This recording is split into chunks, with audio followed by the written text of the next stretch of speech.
Hello friends, ഞാൻ ഇന്നൊരു beef കറിയുടെ റെസിപ്പിയാണ് ഇടുന്നത് കേട്ടോ. ബീഫ് കിട്ടിയപ്പോൾ ഒരു പ്രത്യേക തരത്തിൽ ഞാൻ ഉണ്ടാക്കിയതാണ്. ഇതിനു മുമ്പ് ഞാൻ ഇട്ടിട്ടുണ്ട്, ബീഫ് കറി എല്ലാം ഇട്ടിട്ടുണ്ട്. പക്ഷേ ഇപ്പോൾ ഇത് കണ്ടപ്പോൾ ഒന്ന് ഷെയർ ചെയ്യാമെന്ന് വിചാരിച്ചാണ്. അപ്പോൾ കുറച്ച് ഒരു കിലോ ബീഫോളുണ്ട്. അതിനകത്ത് രണ്ട് മൂന്ന് എല്ലൊക്കെ ഉണ്ട് കേട്ടോ. അതിനകത്തേക്ക് മുളക് പൊടി, മല്ലിപ്പൊടി, മഞ്ഞൾപ്പൊടി, കുറച്ച് കുരുമുളകും കൂടി ചേർത്ത് ഉപ്പ് ഇട്ടതിന് ശേഷം നന്നായിട്ട് ഞെരടി ഒരു അരമണിക്കൂർ വെച്ച ശേഷം കുക്ക് ചെയ്ത് കഴിഞ്ഞാൽ എല്ലായിടത്തും നന്നായിട്ട് ഉപ്പും എരിവും എല്ലാം പിടിച്ച് നല്ല സെറ്റായിട്ടിരിക്കും. അപ്പോൾ ഇതുപോലെ നന്നായിട്ട് ഞെരടി വെച്ചിട്ടുണ്ട് കേട്ടോ. വെള്ളമൊന്നും ഇതിനകത്തില്ല. നല്ലോണം ഈ നാരങ്ങയും ഉപ്പൊക്കെ കൂടി ചേർത്ത് ബീഫ് കഴുകിക്കഴിഞ്ഞാൽ നന്നായിട്ട് അതിൻ്റെ ആ സ്മെല്ലും അതിൻ്റെ ഇതൊക്കെ പോയി കിട്ടും കേട്ടോ. അപ്പം അങ്ങനെ കഴുകി വാരിയെടുത്തിട്ട് ഇതുപോലെ ഉപ്പും മുളക് പൊടിയൊക്കെ പുരട്ടി അരമണിക്കൂർ വെച്ച ശേഷം കുക്കറിൽ വേവിച്ചെടുക്കാം. ബീഫാവുമ്പോൾ കുക്കറിൽ വേവിക്കണം കേട്ടോ. പക്ഷേ ഇത് പെട്ടെന്ന് വെന്ത് കിട്ടിയിട്ടോ. എനിക്കൊന്ന് കിളുന്ത് ബീഫാണെന്ന് തോന്നണം. ഒരു 3 വിസിൽ വന്നപ്പോഴത്തേന് നന്നായിട്ട് വെന്ത് കിട്ടിയിട്ടോ. അപ്പോൾ ഇതെല്ലാം കൂടെ കുക്കറിലിട്ടിട്ട് കുറച്ച് വെള്ളം ഒഴിച്ചിട്ട്, ഇപ്പോൾ നമ്മൾ തിരുമ്മി വെക്കുമ്പോൾ തന്നെ അതിൽ നിന്ന് ചിലപ്പോൾ ഇച്ചിരി വെള്ളം ഊറി വരും. എത്ര നമ്മൾ ഊറ്റിയെടുത്താലും അതിനകത്ത് ബീഫിൽ കുറച്ച് വെള്ളം ഉണ്ടാവും. അപ്പോൾ ഇതെല്ലാം കുക്കറിലേക്ക് ഇട്ടതിന് ശേഷം ഒരു ശകലം ഒരു 1/2 ഗ്ലാസ് വെള്ളം ഞാൻ ഒഴിച്ചിട്ടുള്ളൂ. എന്നിട്ട് വേവിച്ചെടുക്കാം. അപ്പോൾ അത് വെന്ത് വരട്ടെ. പിന്നെ ഉരുളി വെച്ചിട്ട് വെളിച്ചെണ്ണയാണ് കേട്ടോ ഞാൻ യൂസ് ചെയ്യണം. ബീഫിനൊക്കെ വെളിച്ചെണ്ണ നല്ലത്. കുറച്ച് തേങ്ങ കൊത്ത് കട്ട് ചെയ്ത് ഇട്ടതിന് ശേഷം ഈ കൊല്ലമുളക് ഉണ്ടല്ലോ, അത് മുറിക്കാതെ ഇടുക. ഈ വേണമെങ്കിൽ ഇതിനകത്ത് കടുക് പൊട്ടിക്കാം കേട്ടോ. ഞാൻ ഇതിനകത്ത് കടുക് പൊട്ടിച്ചിട്ടില്ല. കൊല്ലമുളക് ഇതുപോലെ ഇട്ടതിന് ശേഷം ചെറിയ ഉള്ളി ഉണ്ടല്ലോ, ഒരു വാളൻ ചെറിയ ഉള്ളി അരിഞ്ഞത്, നീളത്തിലരിഞ്ഞത് ഇട്ടിട്ടുണ്ട്. അപ്പോൾ തേങ്ങാക്കൊത്ത്, മുളക്, ഉള്ളി നന്നായിട്ട് വാടിയതിന് ശേഷം ഞാൻ ഒരു ചെറിയ സവാള കൂടി ചേർക്കുന്നുണ്ട് കേട്ടോ.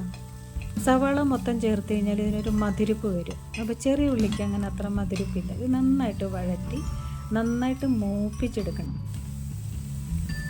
പിന്നെ കുറച്ച് വെളുത്തുള്ളി നീളത്തിലരിഞ്ഞിട്ടുണ്ട്, ഇഞ്ചി നീളത്തിലരിഞ്ഞത്, ഇതെല്ലാം കൂടി ഇട്ട് നന്നായിട്ട് വഴറ്റി മുരിച്ച് എടുക്കാം. ഈ മുരിക്കിളയിലാണ് ഇതിൻ്റെ ഒരു രുചി കൂടുന്ന കേട്ടോ. ഇത്തിരി താമസമുണ്ട്. ലേശം ഒരു ഉപ്പിട്ട് കഴിഞ്ഞാൽ പെട്ടെന്ന് അങ്ങ് മുരിഞ്ഞ് കിട്ടും. പിന്നെ ഒരു 2 തണ്ട് കറിവേപ്പിലയും കൂടി ഇട്ടിട്ട് നന്നായി ഇളക്കി യോജിപ്പിച്ച് നല്ല മൂപ്പിച്ചെടുക്കാം. നല്ലോണം ഇളക്കിയെടുക്കണം ഇടയ്ക്ക്. ഈ അടിയിൽ കരിഞ്ഞു പോവാണ്ട് ഞാൻ മീഡിയം ഫ്ലെയിമിലാണ് വെച്ചേക്കുന്നത് കേട്ടോ. ഹൈ ഫ്ലെയിമിൽ വെച്ച് കഴിഞ്ഞാൽ പെട്ടെന്ന് കരിഞ്ഞു പോവും. ലോ ആവുമ്പോൾ മുരിയയില്ല. അപ്പം ഇതുപോലെ നന്നായി ഇളക്കി വറുത്ത് ഒരുവിധം മൂത്തതിന് ശേഷം തക്കാളി, ഒരു ചെറിയ തക്കാളി, പച്ചമുളക് ഒക്കെ ഇട്ടിട്ടുണ്ട് കേട്ടോ. ശരിക്കും തക്കാളി ഇടണമെന്നില്ല, എന്നാലും ഞാൻ ഒരു ചെറിയ തക്കാളി ഇട്ടിട്ടുണ്ട്. കുറച്ച് ഉപ്പും കൂടി ഇട്ട് നന്നായിട്ട് ഇളക്കിയതിന് ശേഷം ഇതിനകത്ത് വീണ്ടും കുറച്ച് പൊടികളും കൂടി നമുക്കിടണം.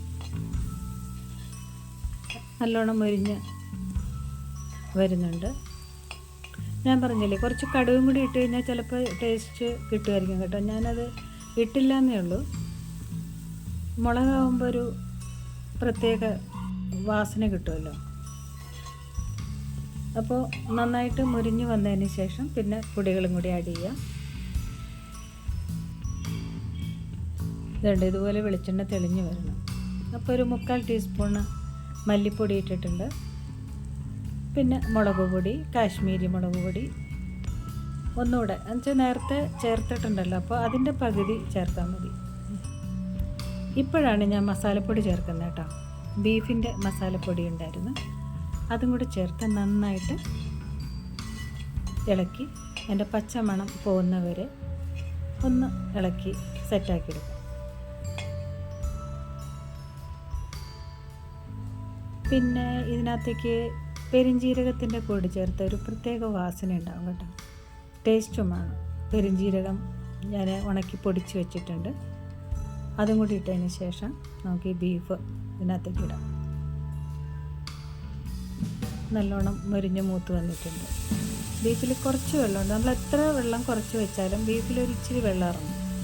എന്നിട്ട് ഇതെല്ലാം കൂടി യോജിപ്പിച്ച് എടുക്കാം. ഇതുപോലെ വെച്ച് കഴിഞ്ഞാൽ നല്ല ടേസ്റ്റ് കേട്ടോ. അധികം വെള്ളമില്ലാതെ അന്ന് ആവശ്യാനുസരണം കുഴമ്പ് രൂപത്തിൽ ആക്കിയെടുത്തിട്ടുണ്ട് കേട്ടോ. ടേസ്റ്റിയാണ്. എനിക്ക് ടേസ്റ്റ്, ഞാൻ ഈ ബീഫ് കൂട്ടാത്ത തന്നെ ഇതിൻ്റെ രുചിയൊന്നും എനിക്ക് കിട്ടില്ല. ഞാൻ ഇതിൻ്റെ വാസന കൊണ്ടാണ് മനസ്സിലാക്കണം കേട്ടോ. നമുക്ക് പെട്ടെന്ന് അറിയാൻ പറ്റും, ഇത് ഇങ്ങനെ വേവിച്ച് വരുമ്പോൾ അതിൻ്റെ ആ ഒരു സ്മെല്ല് കിട്ടുമ്പോഴത്തേക്ക് നമുക്ക് ഇന്നത് കുറച്ച് ഉപ്പും കൂടി വേണമെങ്കിൽ ആഡ് ചെയ്യാം, പക്ഷേ ഞാൻ ഇട്ടിട്ടില്ല. അപ്പോൾ എല്ലാവരും കൂട്ടിക്കഴിഞ്ഞിട്ട് നല്ലൊരു കറിയാന്ന് പറഞ്ഞ് അധികം വെള്ളമൊന്നും ഇല്ലാതെ ചോറിന് കൂട്ടാൻ പാകത്തിന്, ഇത് ചപ്പാത്തിക്ക് പൊറോട്ടയ്ക്കൊക്കെ കൂട്ടാം. ഈ വറ്റൽമുളക് ഇട്ടൊരു പ്രത്യേക ഒരു ഭംഗിയുമാണ്, ഒരു രുചി, പ്രത്യേക ഒരു രുചി ഉണ്ടാകും കേട്ടോ. ചിലർ ഈ വറ്റൽമുളകൊക്കെ അതിൻ്റെ കൂടെ കഴിക്കും കേട്ടോ.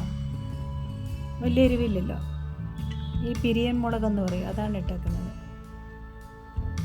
നന്നായിട്ട് വെന്ത് നല്ല പാകത്തിന് കിട്ടിയിട്ടുണ്ട്. ഇന്നത്തെ ബീഫ് കറി റെഡി ആയിട്ടുണ്ട്.